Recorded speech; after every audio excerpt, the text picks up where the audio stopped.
اللہ سے درخواست کرتا ہوں کہ وہ سورہ یوسف کا 8واں رکوع پڑھیں اور اس کا ترجمہ بتائیں۔ اعوذ باللہ من الشیطان الرجیم، بسم اللہ الرحمن الرحیم۔ وجاء إخوة يوسف فدخلوا عليه فعرفهم وهم له منكرون ولما جهزهم بجهازهم قال ائتوني بأخ لكم من أبيكم ألا ترون أني أوفي الكيل وأنا خير المنزلين فإن لم تأتوني به فلا كيل لكم عندي ولا تقربون قالوا سنراود عنه أباه وإنا لفاعلون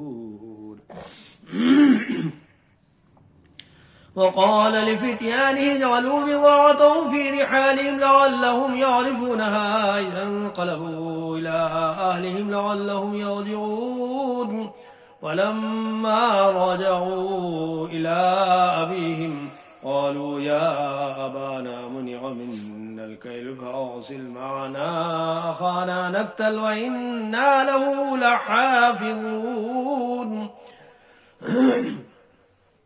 قال هل آمنكم عليه إلا كما أمنتكم على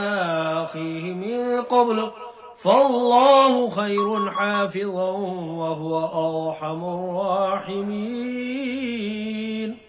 ولما فتحوا متاعهم وجدوا بضاعتهم ردت إليهم قالوا يا أبانا ما نبغي هذه بضاعتنا ردت إلينا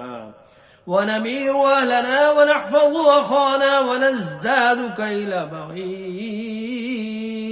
ذلك كيل يسير قال لن أرسله معكم حتى تؤتون موثقا من الله لتأتونني به إلا أن يحاط بكم فلما آتوه موثقهم قال الله على ما نقول وكيل وقال يا بني لا تدخلوا من باب واحد وادخلوا من أبواب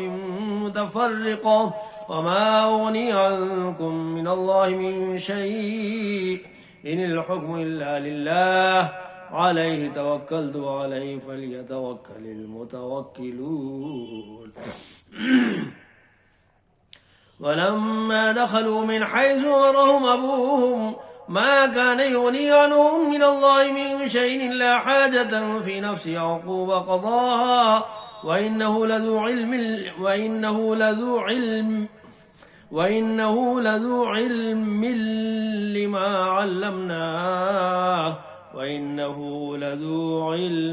لما علمناه ولكن أكثر الناس لا يعلمون صدق الله العظيم۔ ترجمہ سماعت فرمائیں۔ اور یوسف علیہ السلام کے بھائی کنعان سے مصر میں غلہ خریدنے کے لیے آئے تو یوسف کے پاس گئے تو یوسف علیہ السلام نے ان کو پہچان لیا اور وہ ان کو نہ پہچان سکے۔ جب یوسف نے ان کے لیے ان کا سامان تیار کر دیا تو کہا پھر آنا، تو جو باپ کی طرف سے تمہارا ایک اور بھائی ہے اسے بھی میرے پاس لیتے آنا۔ کیا تم نہیں دیکھتے کہ میں ماپ میں بھی پوری دیتا ہوں اور مہمانداری بھی خوب کرتا ہوں، اور اگر تم اسے میرے پاس نہ لاؤ گے تو نہ میں تمہیں میرے ہاں سے غلہ ملے گا اور نہ تم میرے پاس ہی آ سکو گے۔ انہوں نے کہا کہ ہم اس کے بارے میں اس کے والد سے تذکرہ کریں گے اور ہم یہ کام کر کے رہیں گے۔ اور یوسف علیہ السلام نے اپنے خدام سے کہا کہ ان کا سرمایہ یعنی غلے کی قیمت ان کی شلیتوں میں رکھ دو، عجب نہیں کہ جب یہ اپنے اہل و عیال میں جائیں تو اسے پہچان لیں، اور عجب نہیں کہ پھر یہاں آئیں۔ جب وہ اپنے باپ کے پاس واپس گئے تو کہنے لگے ابا، جب تک ہم بنیامین کو ساتھ نہ لے جائیں ہمارے لیے غلے کی بندش کر دی گئی ہے، تو ہمارے ساتھ ہمارے بھائی کو بھیج دیجیے تاکہ ہم پھر غلہ لائیں اور ہم اس کے نگہبان ہیں۔ یعقوب علیہ السلام نے کہا کہ میں اس کے بارے میں تمہارا اعتبار نہیں کرتا، مگر ویسا ہی جیسا پہلے اس کے بھائی کے بارے میں کیا تھا، سو خدا ہی بہتر نگہبان ہے اور سب سے زیادہ رحم کرنے والا ہے۔ اور جب انہوں نے اپنا اسباب کھولا تو دیکھا ان کا سرمایہ واپس کر دیا گیا ہے۔ کہنے لگے ابا ہمیں اور کیا چاہیے، دیکھیے کہ یہ ہماری پونجی بھی ہمیں واپس کر دی گئی ہے۔ اب ہم اپنے اہل و عیال کے لیے پھر غلہ لائیں گے اور اپنے بھائی کی نگہبانی کریں گے اور 1000 شتر زیادہ لائیں گے۔ یہ غلہ جو ہم لائے ہیں تھوڑا ہے۔ یعقوب علیہ السلام نے کہا جب تک تم خدا کا عہد نہ کرو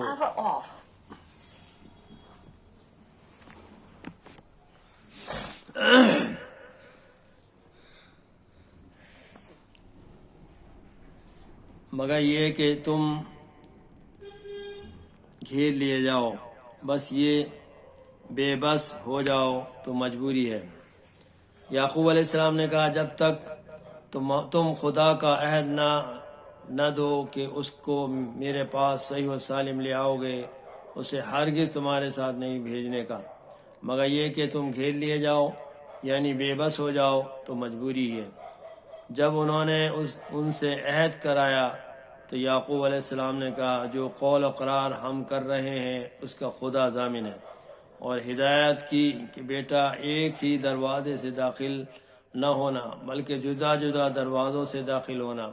اور میں خدا کی تقدیر تو تم سے نہیں روک سکتا۔ بے شک حکم اسی کا ہے، میں اسی پر بھروسہ رکھتا ہوں، اور اہل توکل کو اسی پر بھروسہ رکھنا چاہیے۔ اور جب ان مقامات سے داخل ہوئے جہاں سے داخل ہونے کے لیے باپ نے ان سے کہا تھا تو وہ تدبیر خدا کے حکم کو ذرا بھی ٹال نہیں سکتی تھی۔ ہاں وہ یعقوب کے دل کی خواہش تھی جو انہوں نے پوری کی تھی، اور بے شک وہ صاحب علم تھے کیونکہ ہم نے ان کو علم سکھایا تھا، لیکن اکثر لوگ نہیں جانتے۔ وآخر دعوانا ان الحمد للہ رب العالمین۔ السلام علیکم ورحمۃ اللہ وبرکاتہ۔